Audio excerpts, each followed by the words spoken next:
UuVaach Media presents. At last, my brother has been fed. All thanks to the Chinaman and his wife who took pity on us. The pain and trauma I have gone through all these days is beyond description. But I need to speak out and vent out my pent-up emotions. We were living in a refugee camp on the outskirts of the town. The richest people lived in tents and the poor in ruined sheds.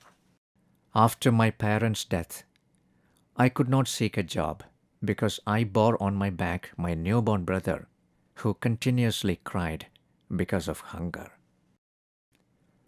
I ate stale bread given by my neighbors to satisfy my hunger. My compatriots chased me away because they were irritated with the uninterrupted howls of the baby. I would never blame them because they had so many troubles of their own.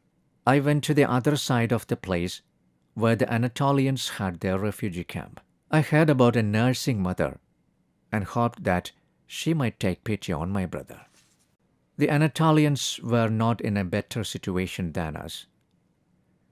I reached the tent of the nursing mother and requested her to have pity on me and feed my little brother. I was trembling with joy when she responded to my request and took my brother in her hands. But I was startled to hear her cry of horror, and it took me some time to understand what was happening. I was shocked, but soon perceived the reason for their behavior when I took a look at my brother, who no more had the look of a human baby. I lost my hope when I was chased from there also. On my way back, I slumped down in the shadow of a shed. The depth of my mental pain buried the howls of my empty stomach.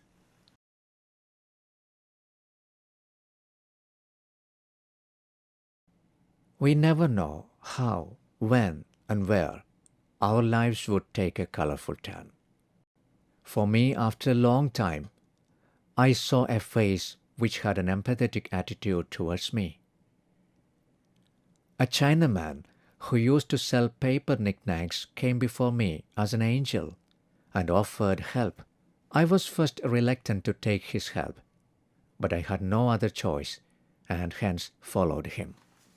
I had accepted fate that there was nothing more worse to happen in my life, and that was the only driving force that made me follow him. But contrary to my visions, I saw a new ray of hope unveiled before me at the Chinaman's house. I was overwhelmed by their courteous and loving treatment which I had never experienced before. It was from that Chinaman that I experienced the real blessing of maternity. She considered my little brother with the same maternal feelings as she considered her own baby and lovingly gave him her breast.